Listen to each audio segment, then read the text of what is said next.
यूं तो वह काफी सुंदर थी, पर आज वह खुद को बेहद खूबसूरत महसूस कर रही थी।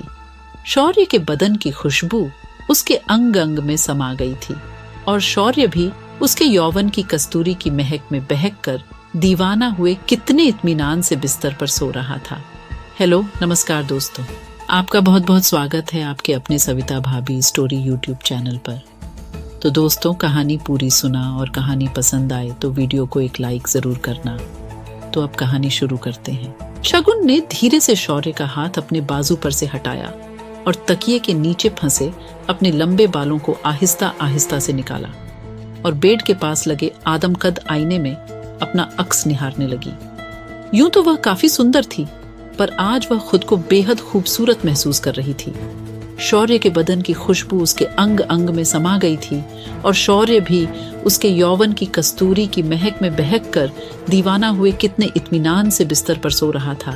शौर्य के साथ बीते इन कुछ पलों में इस दैहिक आत्मिक सुकून को महसूस कर उसे खुद लगा जैसे वह किसी स्वर्ग की अप्सरा हो और उसने किसी देवता की समाधि या उसका ध्यान भंग कर दिया हो। हाँ, वही तो किया था उसने अपने रूप के माया जाल में फंसाकर अपनी ही सौतेली बहन बरखा के होने वाले पति को अपनी बहन से पहले अपने रूपी यौवन में उलझाकर उस बहन को आज जीवन भर के लिए एक ऐसा पति दिया है जो कि प्रथम मिलन की पहली कशिश कभी भी उसकी बहन बरखा को नहीं दे पाएगा, क्योंकि प्रथम मिलन का प्रथम सुख तो शौर्य के साथ वह भोग ही चुकी थी और शौर्य की आत्मा तक को उसने अपने रूप यौवन के मायाजाल में ऐसा कसा था कि वह जिंदगी भर उसको दोबारा पाने के लिए, उसके साथ प्रथम मिलन के उस सुख को दोबारा पाने के लिए जीवन भर कस्तूरी मृग की भांति उसे पाने के लिए छटपटाता रहेगा। न जान उसे क्यों और किस बात पर इतनी नफरत थी अपनी सौतेली बहन बरखा से कि उससे बदला लेने के लिए उसने अपने कुंवारेपन, अपना स्त्रीत्व सब कुछ दाग पर लगा दिया। शौर्य ने शगुन को कसकर अपनी बाहों में भरते हुए उसे अपने सीने से लगा लिया और उसने कहा, शगुन प्लीज मुझे छोड़कर मत जाओ। मैं दोनों के घर वालों से कह दूंगा कि मुझे बरखा नहीं, तुम चाहिए। तो इस पर शगुन ने शौर्य के मुंह पर उंगली रखते हुए कहा, जनाब, आपके बदन की खुशबू अपने रोम रोम में समाये ली जा रही हूं, पर इस बात का कहीं जिक्र तक नहीं आए तो यही हम दोनों के लिए अच्छा होगा, नहीं तो न जाने कौन सी महाभारत हम दोनों के घर में हो जाएगी।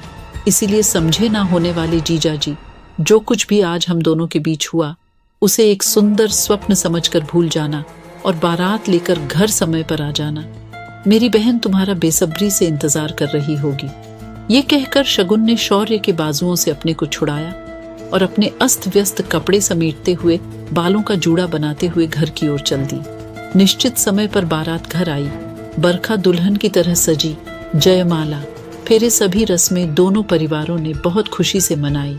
जब विदा की रस्म होने लगी तो शगुन ने बरखा को गले लगाते हुए कहा, जिस तरह मैंने तुम्हारी उतरन, तुम्हारे छोड़े हुए खिलौनों से अपना पूरा बचपन जिया है, ठीक उसी तरह अब तुम मेरे छोड़े हुए खिलौने संग पूरी उम्र बिताओगी और हर रात मेरी उतरन तुम्हारे संग होगी।